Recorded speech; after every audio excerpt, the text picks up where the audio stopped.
Hello everyone, good morning. स्वागत है आप सभी का ऑनलाइन स्टडी में। आज के इस वीडियो में बात करेंगे रेलवे एनटीपीसी एग्जाम्स के लिए जीके जीएस का मॉक टेस्ट नंबर 3, जिसमें देखेंगे 40 एमसीक्यू जो कि आपके एग्जाम्स के पैटर्न पे है। इस वीडियो को एंड तक ज़रूर देखिए और लास्ट में आपसे 5 क्वेश्चन भी पूछूंगा, जिसका राइट आंसर आप नीचे कमेंट्स करके बताएंगे। और एक चीज़ मैं आपको और बता दूं कि अगर आप लोग चाहते हैं कि मैं क्यूज का क्वेश्चन ना डालूँ तो मैं नहीं डालूंगा, क्योंकि आप लोग कमेंट्स ही नहीं कर रहे हो तो फिर डालने का मतलब क्या है। कल की वीडियो पे 550 करीब व्यू गई है और उसमें से 13 लोगों ने कमेंट किया और 13 लोगों में सिर्फ और सिर्फ 2 लोगों ने ही आंसर किया है। तो ऐसे बताइए कि कैसे चलेगा। तो इसका मतलब ये हुआ कि आप लोग क्यूज का आंसर देना नहीं चाहते हो या फिर आप लोग को पसंद नहीं है। तो कोई बात नहीं, हम लोग आगे से क्यूज का क्वेश्चन में नहीं डालूंगा, ठीक है। चलिए आगे बढ़ते हैं।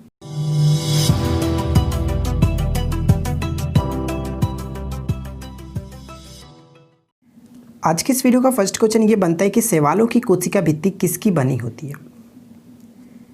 शैवालों की कोशिका भित्ति किसकी बनी होती है। तो इस क्वेश्चन का सही आंसर हमारा हो जाएगा ऑप्शन नंबर डी। देखिए, शैवालों की कोशिका भित्ति सेलुलोज की बनी होती है। यहाँ पे 2 कंडीशन होते हैं। शैवालों की कोशिका भित्ति द्विस्तरीय होती है। अगर आंतरिक स्तर की बात करें तो वो सेलुलोज का बना होता है, जबकि बाह्य स्तर जो होता है मुख्य रूप से प्रोटोपेक्टिन का बना होता है। प्रोटोपेक्टिन का बना होता है। तो फिलहाल यहाँ पे सिर्फ और सिर्फ सेलुलोज दिया गया, तो राइट आंसर हमारा होगा सेलुलोज, ठीक है।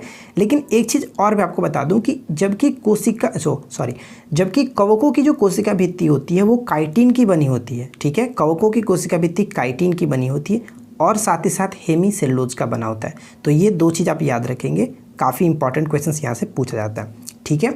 आगे बढ़ते हैं। सेकेंड क्वेश्चन क्या कह रहा है कि भारत के किस प्रदेश की सीमाएं 3 देशों के साथ क्रमशः नेपाल, भूटान और चीन से मिलती है।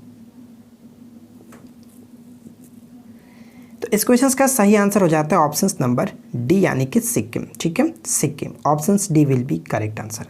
अगला प्रश्न, तरल से भरे हुए बीकर का तल किस कारण से कुछ ऊपर उठा हुआ दिखाई पड़ता है। तो इस क्वेश्चन का राइट आंसर हम किससे टिक करेंगे। ऑप्शन नंबर ए को, यानी कि अपवर्तन के कारण। देखिए, अपवर्तन के और भी कई सारे उदाहरण होते हैं। सिंपल सा एग्जांपल अगर हम देखें तो पानी से जो भरा हुआ ग्लास होता है उसमें पड़ी अगर कोई रॉड होता है या फिर कोई पेंसिल होती है तो वो तिरछी दिखाई देती है, ठीक है। तो इसका कारण भी अपवर्तन ही होता है। उसी तरह से हम एक और देखें कि पानी के तली में अगर हम कोई सिक्का डालते हैं तो वो सिक्का भी क्या होता है कि थोड़ा ऊपर उठा हुआ प्रतीत होता है। तो ये सभी के सभी अपवर्तन के कारण होता है, ठीक है। क्वेश्चन नंबर 4, डाईऑप्टर जो है किसकी इकाई है। डाईऑप्टर किसकी इकाई है या फिर किसकी यूनिट है, ये आपसे पूछा जा रहा है। तो देखिए, डाईऑप्टर जो होता है ये लेंस की शक्ति का, ठीक है, लेंस की शक्ति का ऐसा ही यूनिट है। ऑप्शन नंबर सी यहाँ पे सही आंसर हो जाता है। अगला प्रश्न कह रहा है कि अंतर्राष्ट्रीय मुद्रा कोष यानी कि IMF जिसको कहते हैं, इसका प्रमुख कार्य क्या होता है। सबसे पहले हम बात करते हैं IMF। तो IMF का फुल फॉर्म जो होता है इंटरनेशनल मॉनेटरी फंड। कई बार पेपर में ये पूछा गया, आप इसको याद रखेंगे, ठीक है। तो अगर हम बात करें, इसका मुख्य कार्य होता है जो सदस्य देशों की भुगतान संतुलन समस्याओं से सहायता करना, इसका मेन पर्पस होता है, ठीक है। देखिए, IMF की जो स्थापना हुई थी वो 27 दिसंबर 1945 को की गई थी। ये पॉइंट्स भी आप याद रखेंगे। साथ ही साथ मैं आपको बता दूं कि इसकी मैनेजिंग डायरेक्टर अभी वर्तमान में कौन है, तो क्रिस्टीना जॉर्जिएवा, ठीक है। इसमें कुल कितने देश शामिल है अभी, तो 189 इसमें देश शामिल है। और मुख्य अर्थशास्त्री यहाँ की कौन है वर्तमान में। IMF की मुख्य अर्थशास्त्री की बात करें तो भारत की ही भारतीय मूल की गीता गोपीनाथ है, ये आप याद रखेंगे, ठीक है। अगला प्रश्न, नेक्स्ट क्वेश्चन ये कह रहा है कि बीजक किसकी कृति है। बताइए कि बीजक जो है वो निम्नलिखित में से किसकी कृति है। तो मैं आपको बता दूं इस क्वेश्चन का राइट आंसर जो होता है वो बीजक कबीर की कृति है। ऑप्शन नंबर डी बिल्कुल सही आंसर हो जाएगा, इनमें से कोई नहीं। क्लियर। अगला प्रश्न, क्वेश्चन नंबर 7, अगर आपको ये वीडियो पसंद आए तो वीडियो को लाइक ज़रूर करें। देखिए, क्वेश्चंस को हम लोग काफ़ी बारीकी से जो कि सजाते हैं ताकि आपके एग्जाम्स में जिस तरह से क्वेश्चंस पूछा बिल्कुल आपको उसी तरह से फीलिंग है। ऐसा हम लोग यहाँ पे बिल्कुल नहीं करते हैं कि कहीं से कुछ भी उठा करके डाल दो, 40 क्वेश्चंस पूरा करो। ऐसा ही इस चैनल पे नहीं होता। अदर चैनल पे होता मुझे मतलब नहीं है, लेकिन इस चैनल पे आपको ऑथेंटिक ओरिएंटेड एग्जाम्स के पॉइंट ऑफ व्यू से क्वेश्चंस को कराया जाता है, चाहे आपका कोई भी एग्जाम्स हो। तो बस आप हमें फॉलो कर सकते हैं। अगर आपको अच्छा लगे तो वीडियो को लाइक कीजिए, अपने दोस्तों के साथ शेयर कीजिए। इसका PDF आपको टेलीग्राम ग्रुप पर प्रोवाइड कराया जा रहा है, तो आप टेलीग्राम ग्रुप को भी ज्वाइन करके रख सकते हैं। तो ये थी कुछ इंपॉर्टेंट पॉइंट्स। अब बात करते हैं क्वेश्चन नंबर 7, एक घूमते हुए चक्के की प्रति सेकंड घूर्णन किससे मापी जाती है। एक घूमते हुए चक्के की प्रति सेकंड घूर्णन किससे मापी जाती है। तो इस क्वेश्चन का राइट आंसर हम टिक करेंगे ऑप्शन नंबर डी को, ठीक है, ऑप्शन नंबर डी यानी कि स्ट्रोबोस्कोप।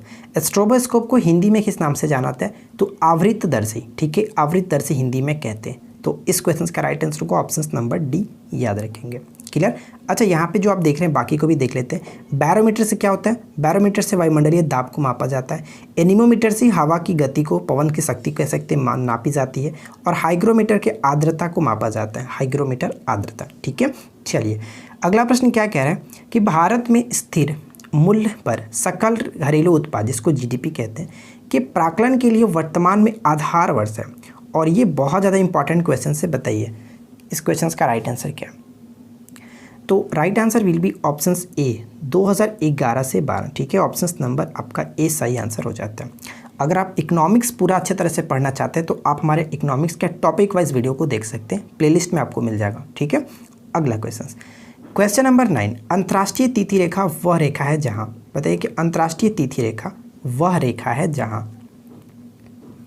तो देखिए इस क्वेश्चन का राइट आंसर हम ऑप्शन नंबर किसे टिक करेंगे। पहला ऑप्शन ये हो सकता है कि सभी अन्य माध्यान्हों में से पूर्व की ओर तथा पश्चिम की ओर 180 डिग्री फैल जाती है, ये भी सही है।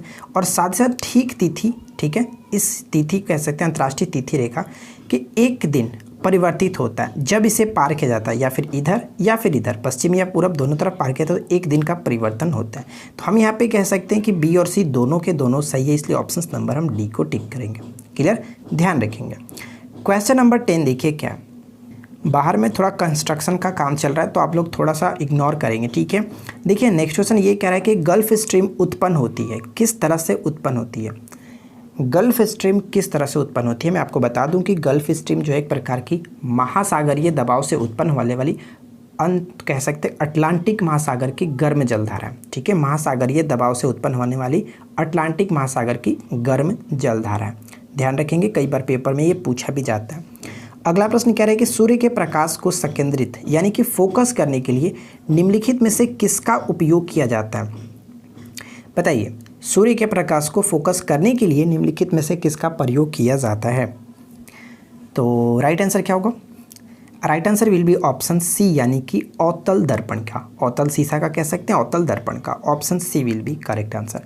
क्वेश्चन नंबर 12 में क्या दिया गया कि घूर्णन करती एक गोल में जब अचानक एक लड़का आकर बैठ जाता है तो मेज के कोणीय वेग पर क्या प्रभाव पड़ेगा। बताइए कि मेज के कोणीय वेग पर क्या प्रभाव पड़ेगा। बाकी अगर आपने मॉक टेस्ट को नहीं देखा तो ज़रूर देखिएगा, क्योंकि सारे क्वेश्चंस आपके लिए एग्जाम्स के ओरिएंटेड हैं। तो आप सारे क्वेश्चंस को याद कीजिए, नोट डाउन कीजिए, जो भी यहाँ पे एक्स्ट्रा बताई जाती है उसको आप नोट डाउन करके रखिए, ताकि एग्जाम्स के पॉइंट जब जब आएगा तो उस समय आपको रिवीजन करने के लिए आपके पास अच्छी नोट्स होंगी, ठीक है। इस तरह से मैं इसलिए कहता हूँ कि आप नोट्स बना करके रखो। तो फिलहाल इस क्वेश्चन का राइट आंसर होगा ऑप्शन नंबर ए कम हो जाएगा, ठीक है, ऑप्शन ए सही आंसर है, कम हो जाएगा। आगे बढ़ते हैं, अगला पॉइंट देखिए।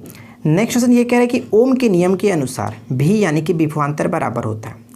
बताइए कि ओम के नियम के अकॉर्डिंग हम देखें तो भी बराबर क्या होता है, विभवांतर बराबर क्या होता है। तो भी बराबर आपने डेफिनेटली पढ़ा होगा, भी बराबर आई आर, ठीक है, भी बराबर आई आर। अब यहाँ पे देख सकते हैं भी बराबर आई आर कहाँ, धारा और रेसिस्टेंस चालकों का प्रतिरोध का गुणनफल होता है विभवांतर के बराबर, option A will be correct answer, ठीक है। आगे देखिए अगला प्रश्न क्या कह रहा है। नेक्स्ट क्वेश्चन ये कह रहा है कि पाखुई जो बाघ रिजर्व है कहाँ स्थित है। जो पाखुई आपका बाघ रिजर्व है वो कहाँ स्थित है। तो पाखुई जो रिजर्व पड़ता है ये अरुणाचल प्रदेश में पड़ता है, ऑप्शन सी सही आंसर होगा, ठीक है। अब यहाँ से बाघ की बात आ रही है तो बाघ से रिलेटेड 2-3 क्वेश्चन पूछा जाता है। पहला क्वेश्चन ये पूछा सकता है कि टाइगर प्रोजेक्ट कब स्टार्ट किया गया था। टाइगर प्रोजेक्ट 1973 में स्टार्ट किया गया था, याद रखेंगे। अंतर्राष्ट्रीय टाइगर अंतर्राष्ट्रीय टाइगर दिवस जो होता है, प्रत्येक अंतर्राष्ट्रीय बाघ दिवस कब मनाया जाता है, तो ये 29 जुलाई को प्रत्येक वर्ष मनाया जाता है। क्लियर, तो ये 2 चीज़ आप याद रखेंगे। अगला प्रश्न की तरफ बढ़ते हैं और नेक्स्ट क्वेश्चन देखिए क्या कह रहा है। अगला प्रश्न ये कि संविधान के किस अनुच्छेद द्वारा लोक सेवाओं को संरक्षण प्रदान किया गया। संविधान के किस अनुच्छेद के द्वारा लोक सेवाओं को संरक्षण प्रदान किया गया। तो बहुत अच्छा प्रश्न। देखिए इस क्वेश्चन का राइट आंसर हम किसे टिक करेंगे, ऑप्शन नंबर बी को, अनुच्छेद 11 के तहत, ठीक है, अनुच्छेद 311 के तहत ये जो कि संरक्षण किया गया। क्लियर। अगला पॉइंट, भारत में मौद्रिक नीति किसके द्वारा बनाई जाती है और साथ ही साथ लागू भी की जाती है।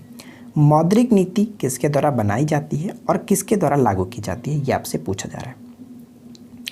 तो इस क्वेश्चन का राइट आंसर है और बहुत इंपॉर्टेंट क्वेश्चन है कि भारतीय रिजर्व बैंक के द्वारा, ठीक है, आरबीआई के द्वारा ये जो कि बनाई भी जाती है और ये लागू भी की जाती है। Option number C correct answer है, ठीक है। अगला पॉइंट्स, नेक्स्ट क्वेश्चन ये कह रहा है कि किसने 1911 में प्राथमिक शिक्षा को निःशुल्क एवं अनिवार्य बनाने वाला विधेयक इंपीरियल लेजिस्लेटिव काउंसिल में प्रस्तुत किया, जिसे प्राथमिक शिक्षा का मैग्ना कार्टा कहा गया। One of the most important questions, बताइए क्या होगा सही आंसर। तो देखिए इस क्वेश्चन का राइट आंसर जो ऑप्शन नंबर ए होगा, गोपाल कृष्ण गोखले, ठीक है, Gopal Krishna Gokhale will be correct answer, ठीक है। अगला पॉइंट्स, नेक्स्ट क्वेश्चन क्या कह रहा है, किस अर्थशास्त्री ने भारत में सबसे पहले वैज्ञानिक दृष्टि से राष्ट्रीय आय की गणना की थी। ध्यान रखेंगे यहाँ पे एक छोटा सा वर्ड जो कि कंफ्यूज करता है लोगों को, वैज्ञानिक दृष्टि से राष्ट्रीय आय की गणना की थी। तो अगर आपने इस पॉइंट्स को बिना देखे हुए टिक किया है तो डेफिनेटली अपने दादा भाई नौरोजी को टिक किया होगा, जो कि ये गलत हो जाएगा। वैज्ञानिक दृष्टि से सबसे पहले जो किया गया था VRKV Rao, option number B बिल्कुल सही आंसर है, ठीक है। Option B will be correct answer. चलिए आगे बढ़ते हैं और नेक्स्ट प्रश्न क्या कह रहा है कि भारत के संदर्भ में निम्नलिखित में से कौन पंथ निरपेक्ष शब्द का सही भाव व्यक्त करता है। सिंपल सी बात आपसे ये पूछा जा रहा है कि पंथ निरपेक्ष जो शब्द है इसका क्या भाव व्यक्त होता है। पंथ निरपेक्ष का मतलब होता है कि भारत में राज्य का कोई अपना धर्म नहीं है, ठीक है, भारत में राज्य का कोई अपना धर्म नहीं है। Option number D correct answer होगा। क्लियर, आगे बढ़ते हैं। अगर आप इस चैनल पे पहली बार आए और अभी तक आप इस वीडियो को देख रहे हैं, सब्सक्राइब नहीं किया, तो आपसे छोटी सी रिक्वेस्ट है कि चैनल को सब्सक्राइब करके ज़रूर नोटिफिकेशन बेल को ऑन रखें, ताकि आपको इसी तरह की रोज़ाना न्यू अपडेट्स मिलते रहे। 1919 में जब माटेंग्यू-चेम्सफोर्ड अधिनियम पास हुआ था, तब इंग्लैंड के प्रधानमंत्री कौन थे, बताइए। इंग्लैंड के प्रधानमंत्री से रिलेटेड कई सारे क्वेश्चंस पूछे जाते हैं। तो देखिए 1919 में माटेंग्यू-चेम्सफोर्ड अधिनियम पास होने के दौरान इंग्लैंड में जो प्रधानमंत्री थे लॉर्ड जॉर्ज थे। अब मैं आपको बता दूं कि लॉर्ड जॉर्ज थे, इनका कार्यकाल क्या था, कब से कब तक ये थे, तो 1916 से लेकर के 22 तक ये इंग्लैंड के प्रधानमंत्री के रूप में कार्यरत रहे, ठीक है। Option number D correct answer होगा। अगला पॉइंट क्या कह रहा है कि रेगुलेटिंग एक्ट पारित किया गया। बताइए कि रेगुलेटिंग एक्ट कब पारित किया गया था। रेगुलेटिंग एक्ट के तहत ही कलकत्ता में सर्वप्रथम जो कि एक कह सकते हैं उच्चतम न्यायालय की स्थापना की गई थी, ठीक है। कलकत्ता में उच्च न्यायालय की स्थापना जो की गई थी वो रेगुलेटिंग एक्ट के तहत ही 1774 में की गई थी, लेकिन रेगुलेटिंग एक्ट जो पास हुआ था वो 1773 में हुआ था, इसलिए ऑप्शन नंबर ए बिल्कुल सही आंसर होगा। क्लियर, आगे देखिए। अगला प्रश्न है कि किसने ऑल इंडिया मुस्लिम लीग की स्थापना की थी। ऑल इंडिया मुस्लिम लीग की स्थापना किसने की थी। तो ऑल इंडिया मुस्लिम लीग के संस्थापक की बात करें तो नवाब सलीमुल्लाह खां, ऑप्शन बी सही आंसर होगा। यहाँ से एक क्वेश्चन ये पूछा सकता है कि कब स्थापना हुआ था, तो 30 दिसंबर 1906 को ढाका बांग्लादेश में हुआ था, जिसके प्रथम हम बात करें कि मुस्लिम लीग की प्रथम अध्यक्षता किसने की थी, तो आगा खान ने प्रथम अध्यक्षता की थी, यह भी याद रखिएगा। अगला पॉइंट्स, निम्नलिखित में से कौन सा पदार्थ मानव शरीर में ईंधन का कार्य करता है। मानव शरीर में ईंधन का कार्य कौन करता है, बताइए। तो मनुष्य के शरीर में ईंधन के रूप में हम काम कराता है जो कि कार्बोहाइड्रेट, ठीक है, कार्बोहाइड्रेट ईंधन के रूप में कार्य करता है। अगला पॉइंट क्या कह रहा है, जीवन की उत्पत्ति किस महाकल्प में हुई थी। जीवन की उत्पत्ति किस महाकल्प में हुई थी। तो जीवन की उत्पत्ति जो हुई थी वो ऑप्शन नंबर बी बिल्कुल सही होगा, यानी कि Precambrian. Option B will be correct answer, ठीक है। आगे बढ़ते हैं। अगला पॉइंट क्या कह रहा है कि सर थॉमस मुनरो किस भू राजस्व बंदोबस्त से संबंधित है। सर थॉमस मुनरो जो थे वो किस भू राजस्व बंदोबस्त से संबंधित थे। तो इस क्वेश्चन का राइट आंसर क्या होगा, correct answer will be option C रैयतवाड़ी बंदोबस्त, ठीक है। जो थॉमस मुनरो थे वो रैयतवाड़ी बंदोबस्त से संबंधित है। स्थायी बंदोबस्त से कौन संबंधित था, लॉर्ड कॉर्नवालिस, ठीक है, लॉर्ड कॉर्नवालिस। महलवाड़ी बंदोबस्त से कौन संबंधित है, हाल्ट मैकेंजी, ठीक है, हाल्ट मैकेंजी। तो ये सभी चीज़ याद रखेंगे। अगला पॉइंट कह रहा है कि हरित क्रांति और श्वेत क्रांति क्रमशः संबंधित है। बताइए हरित क्रांति और श्वेत क्रांति क्रमशः किससे संबंधित होगा। तो उसमें आपको बता दूं कि हरित क्रांति का संबंध खाद्यान्न से है, ठीक है, और श्वेत क्रांति का संबंध दूध उत्पादन से, इसलिए ऑप्शन नंबर डी को टिक करेंगे। अगला पॉइंट कह रहे हैं कि संविधान के किस भाग में अस्थायी संक्रमणकालीन और विशेष उपबंधों के प्रावधान है। तो बताइए इस क्वेश्चन का राइट आंसर क्या होगा। अगर आप इस वीडियो को एंड तक देखेंगे तो आपको पता चल जाएगा कि आपकी प्रिपरेशन किस तरह से चल रही है और यहाँ पे जो क्वेश्चंस दिया जा रहा है आपको किस तरह से दिया जा रहा है। बिल्कुल आपको कोई दिक्कत नहीं होगी। अगर आप रेगुलर 40 क्वेश्चंस का सेट लगाते हैं तो आपको एग्जाम्स में कोई भी दिक्कत नहीं होने वाली है। सारे क्वेश्चंस यहीं से आपको देखने को मिलेंगे, जितने भी एक्सप्लेनेशन कराया जा रहा है, जितने भी क्वेश्चंस आपको दे रहे हैं, बस आपको याद रखना है, उसको आप अच्छे से ध्यान में रखेंगे। ठीक है, तो इस क्वेश्चन का राइट आंसर है भाग 21। ठीक है, भाग 21 में अस्थायी, जो कि कह सकते हैं कि अस्थायी संक्रमणकालीन और कुछ विशेष उपबंधों का प्रावधान इसमें किया गया। छोटा सा एग्जाम्पल के तौर पे मैं आपको बता दूं कि जैसे हम कह सकते हैं कि जम्मू कश्मीर का जो विशेष राज्य का दर्जा दिया गया था वो इसी के अंतर्गत ही आता था। ठीक है, अगला पॉइंट्स, नेक्स्ट क्वेश्चन कह रहा है कि निम्नलिखित ग्रंथियों में से किसमें किसी ग्रंथि का सबसे छोटा भाग कोष्ठक और लैंगरहैज़ की आइसलेट्स पाए जाते हैं। तो इस क्वेश्चन का राइट आंसर क्या होगा। Right answer will be options a, अग्नाशय। ठीक है, अग्नाशय जिनको हम लोग पेनक्रियाज कहते हैं। ठीक है, याद रखिएगा। अगला क्वेश्चन, नेक्स्ट प्रश्न ये कह रहा है कि निम्नलिखित कथनों पर विचार करें। तो फर्स्ट और सेकंड पॉइंट्स को पढ़ लीजिए और उसके बाद बताइए कि करेक्ट आंसर क्या होगा। तो मैं आपको बता दूं कि चलिए एक एक करके देख लेते हैं, पहले उसके बाद देखेंगे। पहला पॉइंट्स में कह रहा है कि मानव विकास सूचकांक की अवधारणा सर्वप्रथम बांग्लादेश के अर्थशास्त्री महबूब उल हक के द्वारा किया गया था। क्या ये सही है? देखिए, इसका सूचकांक की अवधारणा महबूब उल हक ने किया था, लेकिन ये बांग्लादेश के अर्थशास्त्री तो नहीं थे, ये पाकिस्तानी अर्थशास्त्री थे, इसलिए हमारे ये सारा का सारा पॉइंट्स गलत हो गया।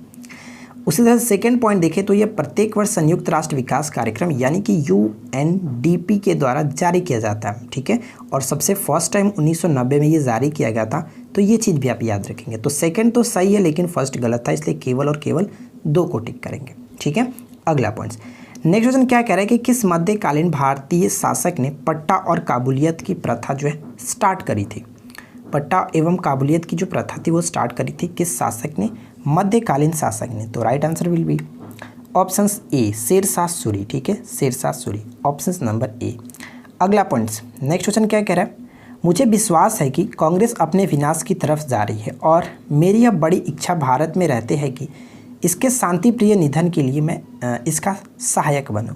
यह जो कथन है किसका है, या फिर ये कथन किसने लिखा था, ये आपको बताना है।